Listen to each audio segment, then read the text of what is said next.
And let me introduce our newest addition, our new student member of the board, John Mattis, who just been sworn in. Congratulations to you, sir.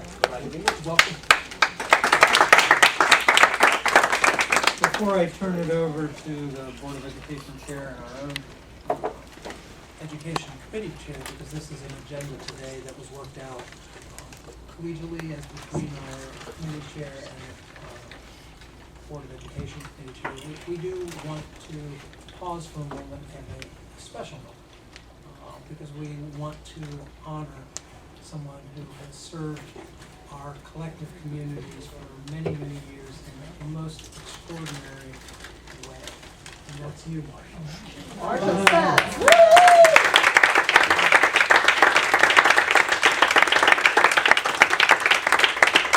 And Marcia, really, you've been called upon to respond to us on so many different things, so many tough situations.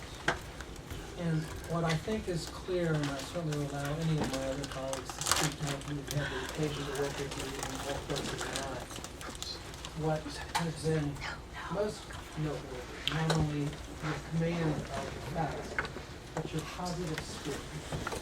And when there are so many hard things to do, to bring that positive spirit to bear into that conversation itself shifts the conversation and the energy about it in a way that just makes it so much easier for all of us. And so we are so grateful to you. Let me just read this. The Montgomery County Council salutes Marcia Spatz for more than 2 decades of outstanding service. First as a senior staff member of the county's Office of Management and Budget, and since 1996 as director of the Department of Management, Budget, and Planning for Montgomery County Public Schools. Signed on this 24th day of July, 2012. And myself, Marcia Spatz.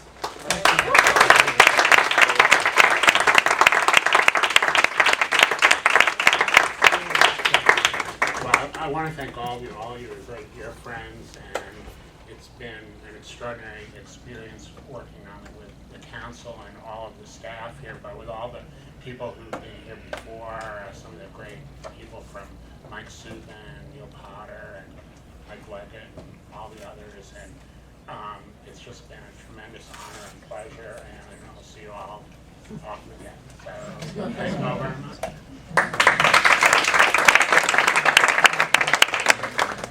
Ms. Brandon.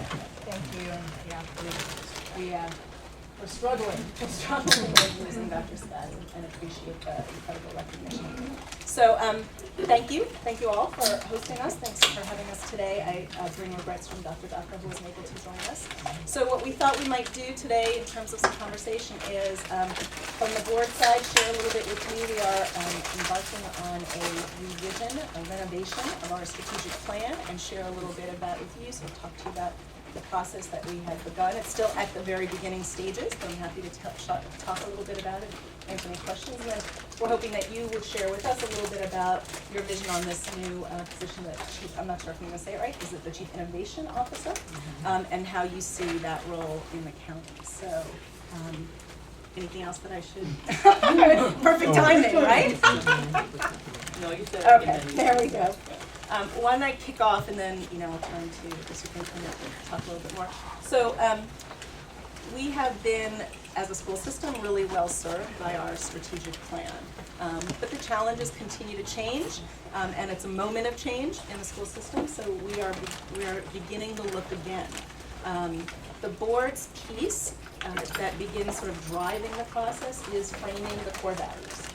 And we are looking not to walk away from the things that have been in our core, but really to reaffirm the things that are still our core values, make the core values something that really are on the tip of everybody's tongue, that really are grounded in the sense of everybody in the organization knowing and being influenced by the core values, having them be things that can really shape the decision making and be part of the ongoing conversation. We last undertook a review of the core values in 2009. I'm looking at Nancy because I know she was with us, and we developed many core values, many of which still resonate with us, but there are very many. And I think when we as a board we did for the first time this year a sort of a self-assessment of the board. We've developed a tool that we're going to use each year to have conversation about how we continue to get better at the work that we do. And one of the things that we talked about was wanting to be sure that we ground our conversations, our work, our decision making in the core values. And we have many right now, and we were hard pressed to be able to name them all off the top of our head. And so we felt like what we really need to do is to begin a very deliberate process of coming back and refining. And that's why I say not walking away from, because this board remains committed to issues of equity and issues of excellence, and those aren't going to change, but how will we articulate them and have them be really serious anchors? One thing we did to begin our process was we actually had a presentation from Kevin Ruth from United Healthcare, which has just undertaken a very serious revision, again, on the recognition that if you take the time to get the core values right, and if you grow the strategic plan from the core values, it really is a driver to move you forward, right? We are connecting the dots all the way through to the actual work. So it was really beneficial to hear about the process they had undertaken, to think through and do some reading about really getting to core values, and that core values are about kind of discovering and articulating the essence of the organization. They're different from aspirational goals, they're different from where we want to be, but really are some things that so define the organization that they will continue to shape the direction in the future. So the board had a first meeting where we really looked at the core values in our strategic plan, which has been in place since, is it 1999, I think, or 2000? We've only twice done a revision, and in fact, core values shouldn't be things that sort of change all the time. But so the board adopted core values in 2004, we revised them in 2009, and now we're going to take on a process that we hope will really stand the test of time. And the board's piece will launch it, and then there'll be a bigger piece that I'll turn to the superintendent in terms of also, the staff involvement. And our expectation is when we have a working draft of our core values, that there will be opportunities to go public, to get feedback, to see if they resonate, to have that kind of input in shaping the articulation. So why not turn it over to you, Kat? So first, let me just say a couple things.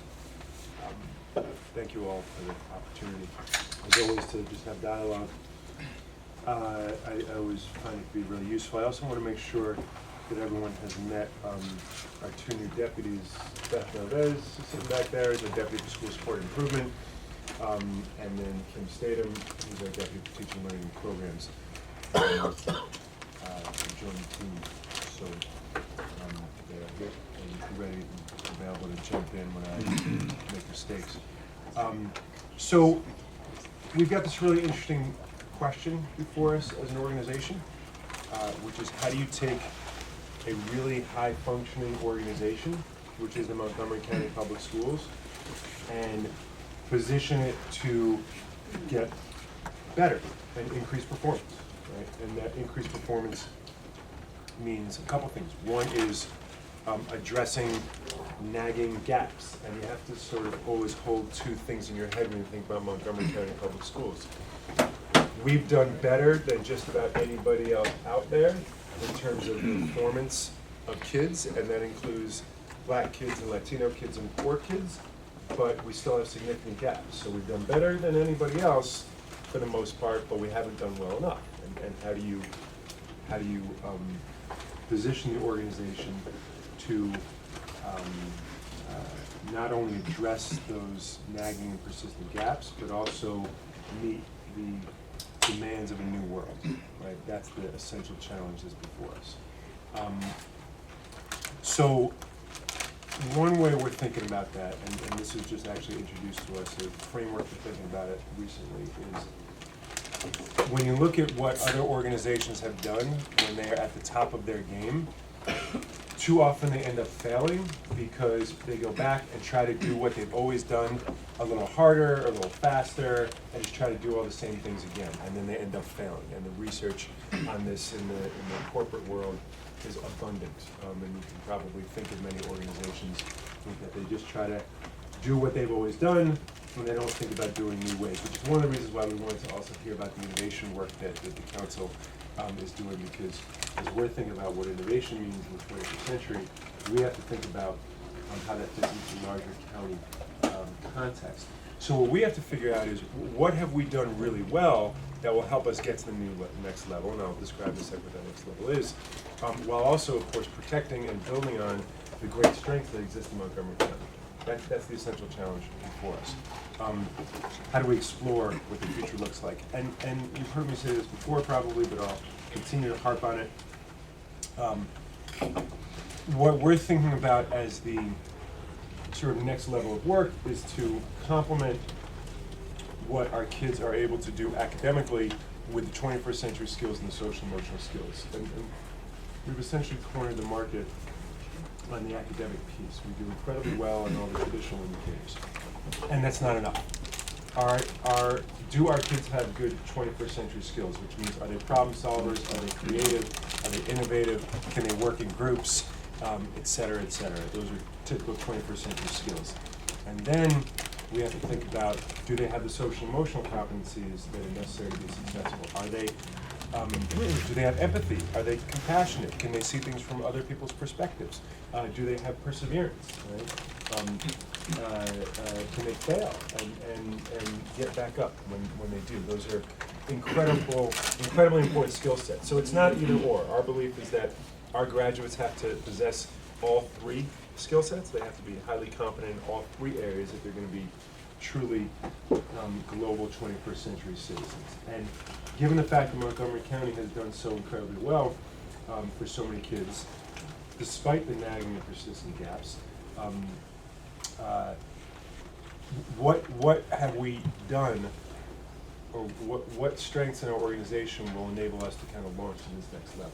That's what we're looking at, focused on.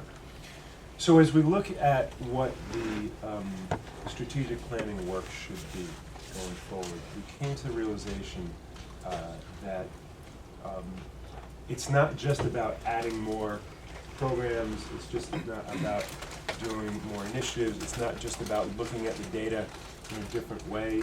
We have tons of data. I ask the question all the time, so what? Right? So what are we doing about it? What are the 5 most important indicators that tell us whether we're doing well or not? And does everybody understand the strategy? People can describe the programs, people can describe the initiatives we're doing today, but does everybody understand what our strategic direction is?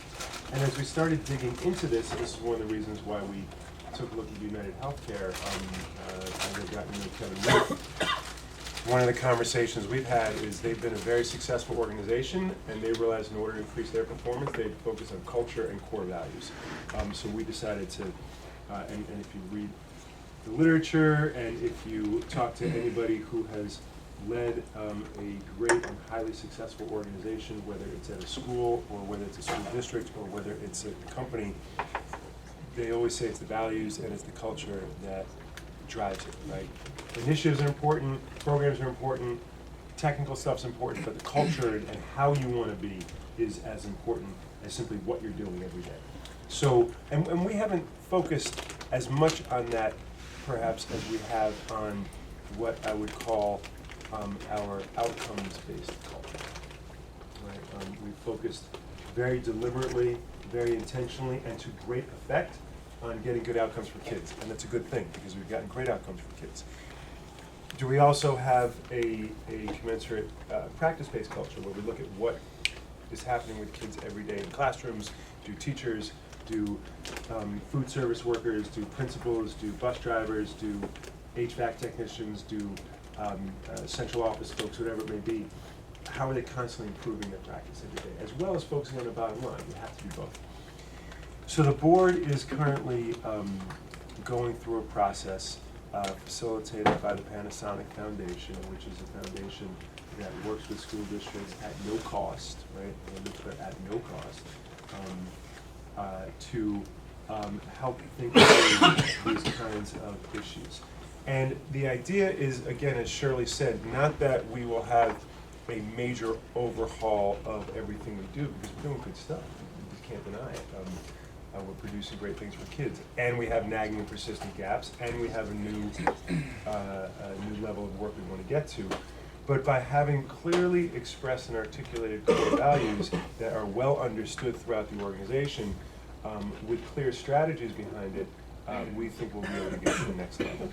So part of that now is just going through the process of finding the right language. We now have 11 descriptive statements, some of which are values statements, some of which are strategy statements. Finding the right descriptive statements, the right language that reflects our values, and of course vetting that with the community, internal and external. And then it becomes describing the behaviors and actions that follow them. If you believe that, pick a word, that we should have integrity, that's a common core value of many organizations, or that we should have respect, or that we should have compassion, just kind of choose one. What does it actually mean in terms of your day-to-day behaviors as a board member, as a superintendent, as a principal, as a teacher? How do we evaluate on it? How do we assess whether people are acting in that way? From that then comes, over the next year, the more explicit determination of how we will achieve the goals that we have and what our strategies will be and how we're going to measure our progress. We continue to be a teaching and learning organization, right? That's what we do, that's our purpose. We have 3 priorities for next year: interventions, community engagement, and professional development. We clearly have a budget that will reflect those priorities as well as others, and then we have pressing issues that we know we have to address. So how do people understand all those activities and actions? There's some very clear strategic statements, right? And strategic statements are not action statements.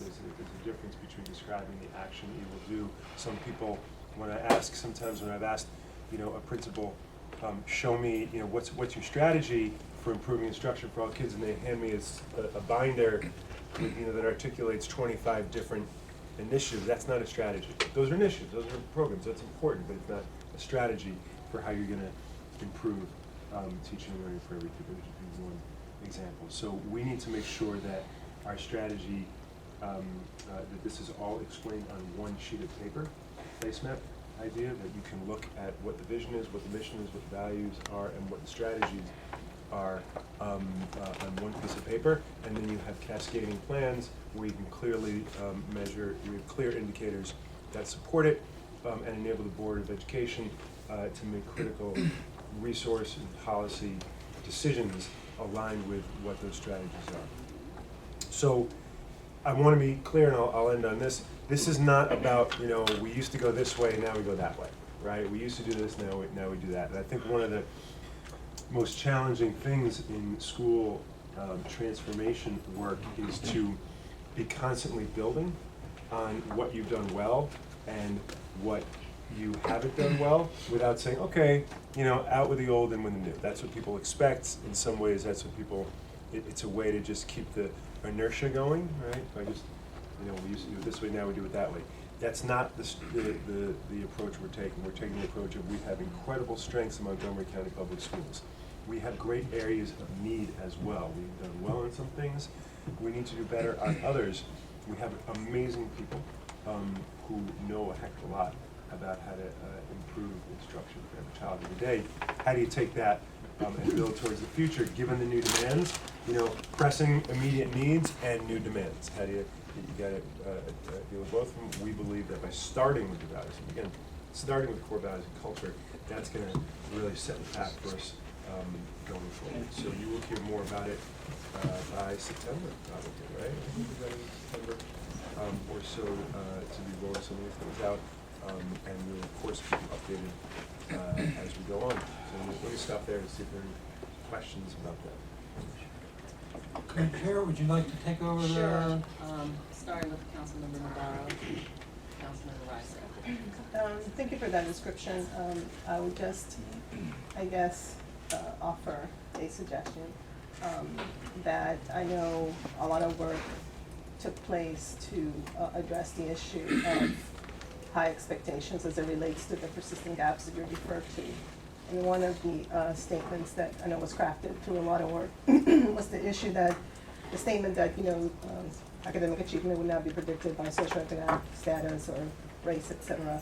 I think it's really important as you go through the whole examination of the values, et cetera, to continue to build on this asset, if you will, approach versus deficit model, where somehow as we talk about the challenges of the school system, we don't say, there's been an increase in Latino or ESOL or African American students, and therefore there is a problem. And it's something that I think as you work through this very difficult process of culture change was just, it's fantastic, but it's also a phenomenal challenge. That these types of statements carry a lot of weight. And I know that is something that the school system has worked hard to ensure that we, turn the ship around and make sure that everybody really captures that piece of asset versus deficit, especially given the fact that the children of color, of course, and children in special education, et cetera, and when you add all of that, it becomes the majority of the students in the school system. So I would just offer that as, I know a lot of work has been done already, but you continue to strengthen that. I appreciate that, and I actually appreciate the fact that what you just articulated is a value, right? That it's part of the value statement is performance won't be predictable at race. Part of it is look at kids and families as assets and look at bringing that as deficits. And being explicit about that, and then being explicit about the kinds of behaviors that reflect that value is exactly what we want to send when you told us. Right? Whether it's that one or it's somebody else, I like that one personally. But, Yeah. that's exactly it. Thank you. So I hear the commitment, and I applaud you for that. I applaud you for the recognition when it comes to analyzing the performance challenges that sometimes, and I think that it's important to highlight, sometimes come about in some of our varied populations within our school system. My question is a little bit tougher in the sense that, so we've acknowledged, we said that we're going to put things in place. When can we expect to see results?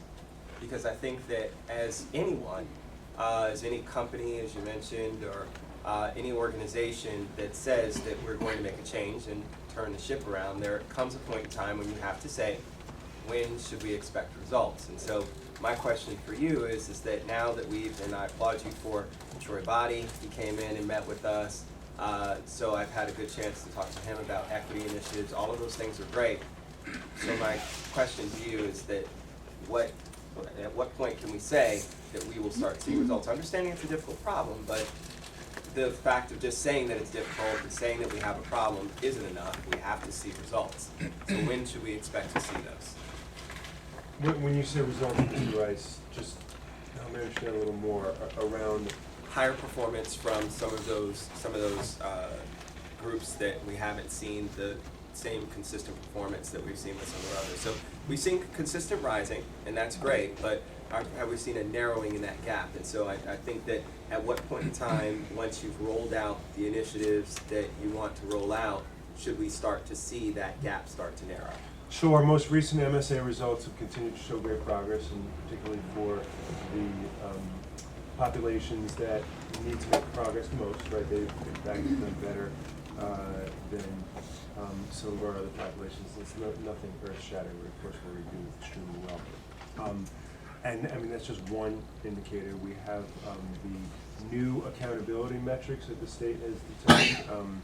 The state has developed, we're above 95% for all schools having met what the state has required. And this is state, so this is low level first cut. You always start with state, right?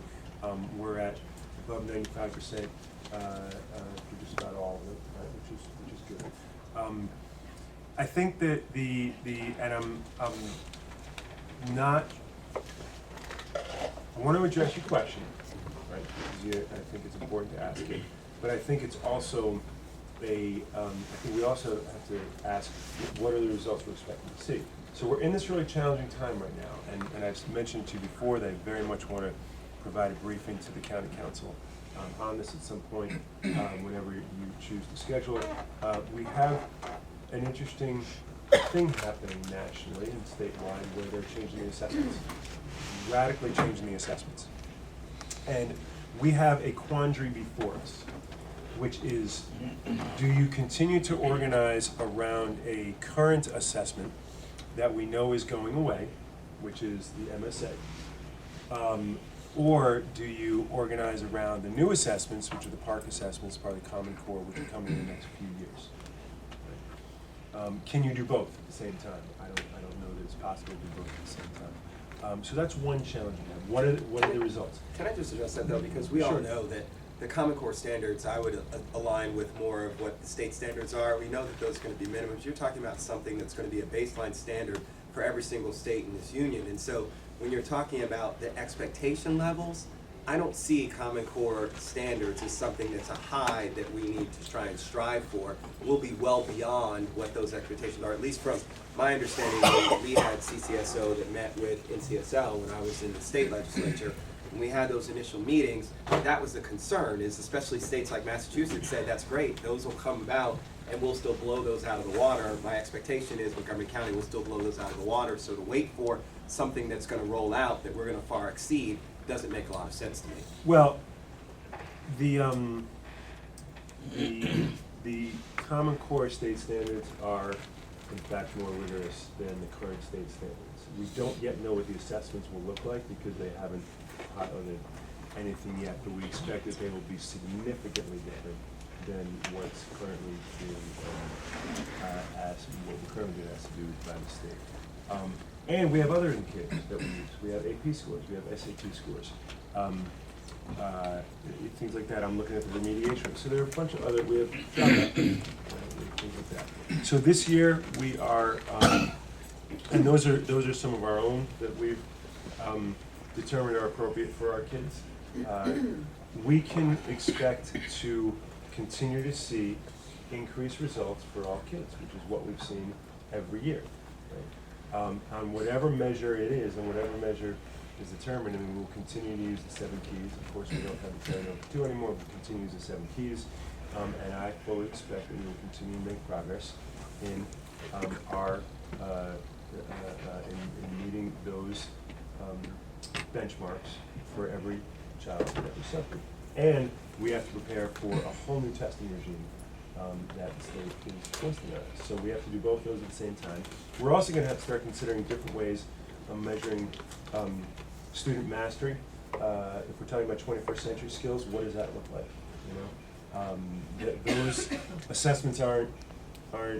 You know, that's something we have to design ourselves in lots of ways, and aren't the same as taking a paper and pencil-based test. You have to do exhibitions and things like that. So I think the question of what results mean is, and I'm not trying to avoid it, because you should expect this, everyone should expect, and everyone should hold me accountable for getting results. But I think that it is, it's a much tougher question to really drill underneath and say, what are the results we're really looking at getting here, and what does it really mean to be a well-prepared kid in the 21st century? I just wanted to go back to something Shirley tried to lay out prior to the question and answer period, and that is, when we met, we wanted to have a more full conversation between the council and the Board of Education about the nexus between what you all are going to be doing, your work on the strategic plan, and our work as a council on how we work with you toward building a budget that sort of underscores what you're laying out here. So I know there are a lot of people on your side of the table and our side of the table that have a lot of expertise maybe in the area of public education, and I'm starting to hear a lot of language being used that a lot of people don't know anything about. So let's just try to keep the conversation on a conversational level, and let's talk about what are our expectations as members of the county council and how we work with you, especially this coming year, which is going to be a very difficult one. And let's have that conversation. And I think that will get a lot more out of it. I know that Roger had said he wanted to make a comment. But not exactly on point of Okay. yours, so let's follow that train, and then I'll have a slightly different discussion. Well, thank you for that explanation, Ms. Craig, because to be quite honest with you, I feel like you're talking in code. I don't know what you're talking about. Of course, I'm not an education person. But you're revisiting your core values, because for what, is that because you're gonna make some sort of major change in direction? From my perspective, of course, we support your hard work. It's a great system. You, I think it's a very successful system. It's revered across the country, frankly. And from our side, Valerie was edging towards, there's only so much money. And we are constrained at this point in how to spend it. So that's a constraint for us. So is this relevant to your core conversation, or is the fiscal part just sort of an academic issue? No, that's not actually. As it is. I mean, I don't think the resources are ever an academic issue. I mean, one reason, so Valerie had asked us to sort of talk a little bit about the strategic plan. I guess, to take it out of the CEs, I mean, what we're really trying to do, right, is hold ourselves to how do you continue to try to get better, right? I mean, you have a system, I think, as you said, we're in the wonderful position of being able to build on some strength with understanding that there are places where we need to accelerate what we're doing, right? I mean, that's what you really were talking about, is we have stayed focused on the gap. There's no doubt, as Nancy was saying, the core values speak to it. But so the real work is trying to continue, again, sort of recognizing that if there was any school system that had found the magic solution to this, we'd all buy into it. So it's the hard work of what do you think is gonna help get you there. And so when the superintendent kind of lays out, we're investing in professional development, we're investing in interventions, we're investing in community engagement, and it's the recognition that what we're trying to do in the strategic plan is figure out how do you keep an organization strong to continue to meet the challenges that are facing students, and so that you can accelerate and continue to get better. And so that's the purpose of the work. So I mean, I think the relevance is just in terms of, you guys invest in us, and so we're sharing with you some of the thinking about it. The budget comes to it in terms of the resources to support those pieces. We're not there yet, but we just wanted to be able to respond to the question about what the planning is about. Let me just get a little bit concrete here about Common Core state standards and resources. Hold on. Pat was first, and then we'll go to you. Well, I wanted to comment about the core values. I mean, we're not deviating from where we've been, but it is a time of reflection. I mean, you have to reflect upon, and I've been on this for 14 years, and I was part of the original call to action. But, our strategic plan, our indicators, it's a pretty complicated system. And you should be able to walk into any MCPS school and go, Valerie, can you tell me what's the core vision, core values of this system? And I can't recite the core values now because they've grown, they've changed. So one, it's about simplifying, but it's also about reflecting where we've been, where we are right now, and where we're going. But I happen to think it is a good thing to simplify so that people can understand, and every one of the 22,000 employees can buy into it and rattle off to you, in a more simplified process. And one of the pieces is, the issue about all the indicators, we have tons of data. What does it mean? As Josh said, so what? What are the key indicator, really, in a nutshell, the five that get to, student success. It shouldn't be quite as complicated as it is right now. Nancy, you were part of the revision, in 2007. We've expanded and added without really reflecting and simplifying so that everyone can understand. It's about equity. It's about excellence. So, I don't want to talk in code. There's going to be a universal set of assessments imposed on us by the state of Maryland in coalition with 26 other states. 2014-2015 school year. We don't come up with those assessments.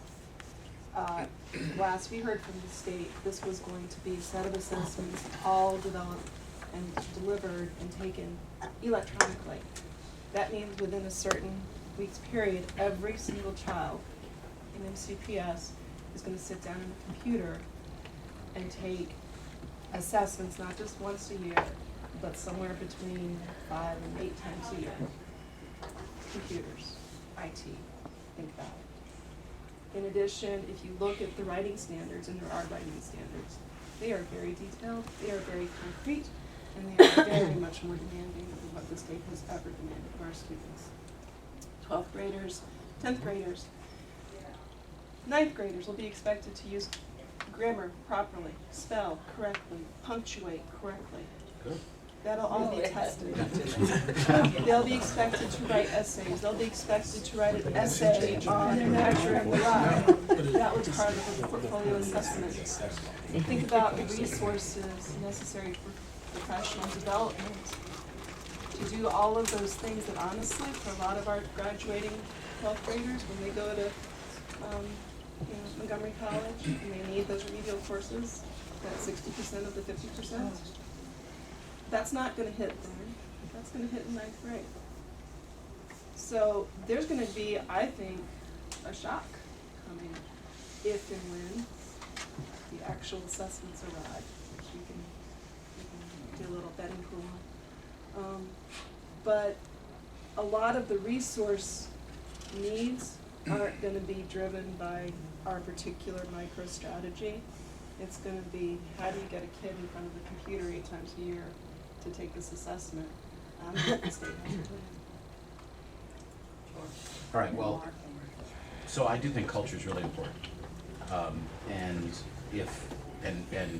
what I'm seeing here on display is what often occurs between these two elected bodies and the superintendent working for one elected body, which is we have very different cultures. And that's okay. And I think it's and I think we both get frustrated with each other as elected bodies, and that speaks to our different cultures. So a few observations in that regard. With respect to the 9 council members, we're 9 independent cats. We elect 1 presiding officer per year to be first among equals, but we don't really follow leaders. And we really He's just speaking honestly. I'm not in code. Right. That's me in code. We're 9 independent cats. We go our own way. We all strike out on our own. We're not afraid to disagree with the county executive. We assemble shifting coalitions on any given issue. The big issues are sometimes decided 9-0, but quite often not. And we have disagreements, and we're contentious, and sometimes we get mad at each other, and then we work together on other issues. So that's the culture. It's very open, very democratic. We put a high premium on responding to our constituents. We listen very carefully to what our constituents are saying. Public opinion has a huge influence here. So those are just a few thoughts about our culture. We also have to balance a budget, and we have to raise the taxes to pay for the budget. So how much things cost is much on our minds, and we're very strained because taxpayers complain to us, and we hear from them, and we're very pervious and responsive to constituent input. So that's our culture. What I see reflected here, and it's often been the case over the years, is that the school system culture is different in almost every way. There's a high premium on being on the same page, singing from the same hymnal, working together, supporting leadership, backing the superintendent. These are not bad things, they're just different. You don't have to balance a budget, you just have to monitor the spending. I mean, you get the money that we give you, but you don't have to raise the taxes, so there's no real pain involved, or that's an overstatement, you'll tell me it's all painful, but we have to raise the taxes, you don't. That's a big cultural difference. We have to be aware of the constraints on our ability to raise the money. The school board historically has seen its role as to champion the school system, interpreted as get more money. And that's not a bad thing, but it's a cultural difference. So when we talk about how to understand each other or how to work together better, I do think understanding the differing cultures, not that any are good or bad, but for example, it's very common in our culture to probe and criticize and ask tough questions and show that we're exercising oversight. Historically, long before several of you were sitting here, the school system has reacted as though somehow we're anti-school system, but it's our culture to do that. That's the way we work with the Department of Transportation, it's the way we work with our Homeland Security Office earlier today, it's the way we work with PEPCO, and you know, so that's our style. And there's a cultural difference in how it's interpreted, and then the school system circles the wagons and says, boy, you guys are not on the same page, you're outsiders, we can't work together. But part of working together is understanding how we work differently than you. Shirley, you want to respond? I'm not sure where to begin because, you know, we were asked to come and talk about a strategic plan. So we're coming to talk to you about it Okay. because you were asked to do that. I'm So we're delighted, trying- right. Valerie said we So, were gonna but- talk about how but- we work together, so. Well, but I mean, I think so to the point of, you know, understanding is this something that we're focused on, and what we're focused on is that the same thing that I think we all are united in caring about, which is that we serve our students to the best of our ability. And how do we get there? And so what we're sharing with you is a little bit of the work and the thinking that's going into what do we as a school system that have had a lot of success already do to continue to get better and to meet the needs where we've missed and to do better about that. So, and the idea, you know, so this is not in the process of working on core values and strategic plan, you know, there is clearly debate, discussion, there is work that's being done. So I'm not really sure what you mean by, you know, there's a very different place, and we live with the reality of, well, you're right, that we don't raise taxes, but we have to allocate the limited resources in the best way possible to get the results. So that is a very relevant connection, and, you know, I think this is obviously a part of a bigger conversation, but I think this is not about us not being able to join cultures, this is about us trying to collaborate, this is about trying to have places where in a less formal setting, we can really get to some of that understanding, and that's why I appreciated Valerie jumping in, because doing it as a Q&A didn't feel right, having a conversation felt like it made more sense. And, you know, one reason that we asked you guys to talk about your chief innovation officers is because some of this, of course, is about innovation in the sense that what can we try to do to continue to move a system that's already successful to the next level. Maybe that's similar to some of the things you guys are talking about in terms of innovation, and some of it, as Laura said, is going to touch on resources that are going to be county-wide resources. So, you know, I'll just stop there. I'm sure my colleagues. Well, let me just say we have 10 minutes, and I think, I appreciate what George brought up, but yes, we're very different cultures, but we do have to work together. And unfortunately, I wish we were in the room with our members of our delegation, who we have to work together with too, and we have very different cultures with them too, and we don't even have an opportunity to sit down with them as we are doing today with you at lunch, so I really appreciate the fact that we're able to at least do that and come together where we can come together. Mark, you're next. So, count me a little bit cynical about some of this.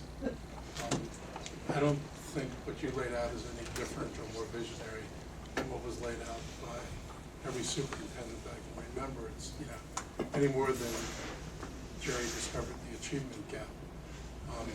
This has been a long-going issue in Montgomery County about serving people. I think we've had lots of lofty statements and mission statements and all that.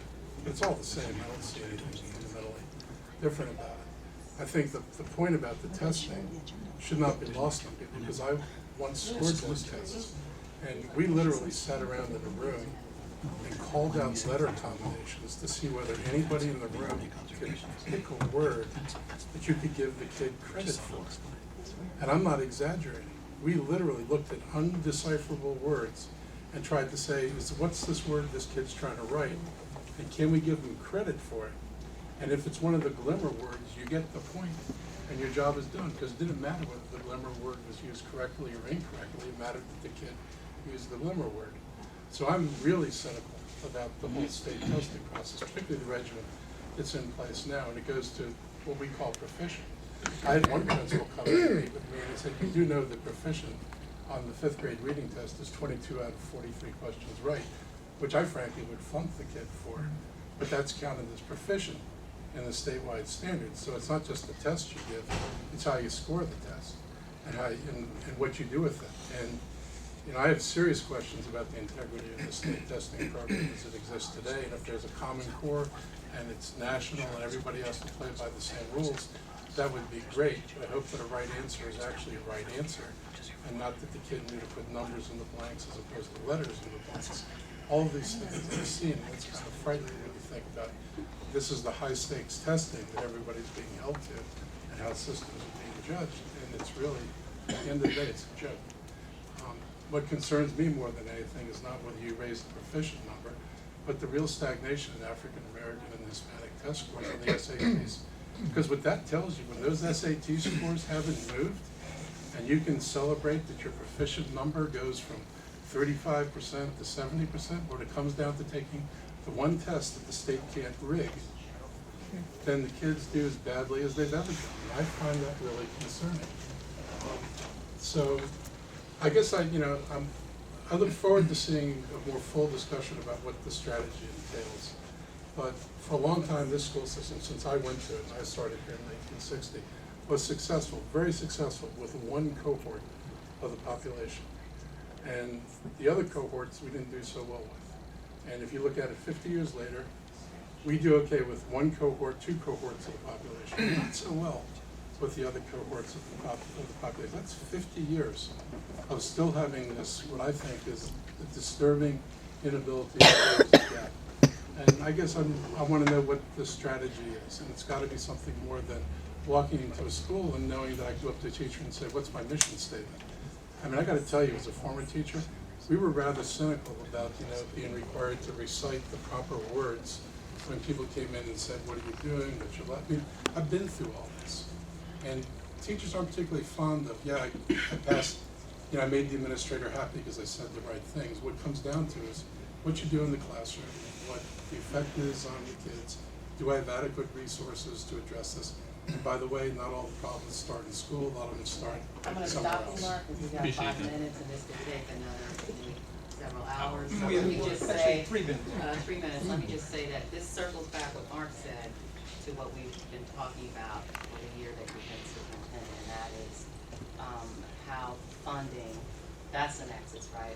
We fund the school system, and what you all need to be able to make sure that all these kids are successful, no matter where they come from. How do we do that? And I want to push back a little bit on something Mark said about the testing that's being proposed that you just laid out for us. In some ways, I'm really intrigued by it because I would like to learn more about it because, we've been able to, as a school system, benchmark ourselves against systems that are nothing like us. And what this does is put everybody on equal footing, so if we're good at what we do, it's going to show that we're good at what we do. If we're really bad at it, it's going to show that too. So in some ways, I think having standardized tests across the country takes away the game that was being played, that you get to benchmark yourselves against Newark or New Jersey or some other kind of school system that is nothing like an affluent suburban community like Montgomery County is. So, there's a lot more that we can say, but I'm speaking for myself and I think many of my colleagues when I say we're all on the same team here, that we want our school system to be the top-notch school system that it is, but we know that there's work to be done. We know that these gaps have been persistent over many years, and we know that there are certain, in my opinion, some games get played in terms of how the system gets to tout itself, and we need to sort of close the loop on some of that, and maybe this conversation you're all having about tightening up language, Nancy Navarro brought that up earlier. I think that words matter and how we describe what we're doing matters. So I'll turn it back over to the Council President. Thank you. Let me thank you guys. And I think that these kinds of conversations are so important, and I, for one, am not cynical about your self-reflection process. I think it is important to periodically look and see. I wish that there were other organizations that serve our community that were prepared to do that same sort of self-reflection and make sure that you're attending to the things that you need to attend to and quote reinvent yourselves where you need to reinvent yourself. That is briefly the notion of what a chief innovation officer was designed to do for our county. We get hidebound. We do the same thing over and over again. And so the goal for a chief innovation officer in part was to instill that spirit of, no, we need to do things differently. We need to be looking at different results, both internally and externally, how to engage people, how to use the new technologies, how to make sure that we are cutting edge and embracing of different communities coming to our county, rebranding ourselves, if you will, from doing it the Montgomery County way to a different way. A way in which the Googles of the world would say to themselves, we want to be here, so that the social living wants to make headquarters here in Montgomery County because they see Montgomery County as having their values of innovation and reinventing themselves. So I look forward to your work and at producing results and understanding more also the real world implications both of what you're doing and what confronts us, because this is a new conversation to me to hear, as you said, Laura, what is coming down to us and what those implications are. And so I think our entire community needs to understand what that is. And so hopefully part of this conversation can lead to that. We need to go downstairs momentarily, Vice President Navarro. And just in closing, and I apologize, maybe I did not receive the information, but I didn't know that we were gonna touch on these 2 points. So for our next meeting, if we could. Apologize. Yeah, so, because that way, because I didn't know. So if I can have that Yes, information but and that what would we had tried to do is make sure that we had an agenda I think that it's was great. agreed upon, and Absolutely. I Agreed apologize. upon. To the extent to which that there had Wasn't been- distributed as far as, And on me, Val and I had coordinated, and so that's something we'll attend to the next time, because we really did want to make our agenda something that everybody Yeah. understood, and so No, we that's could great. focus on. So I apologize to you and my colleagues for their not being aware of what we sought to talk about today. All right, we'll get better. Thank you. Thanks, folks.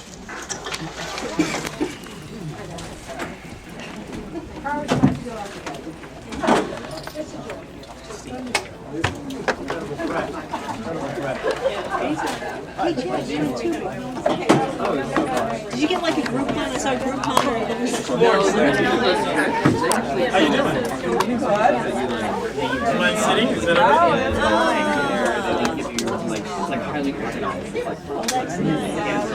I went right when I saw the TV people and I was like, oh, it's like more fun.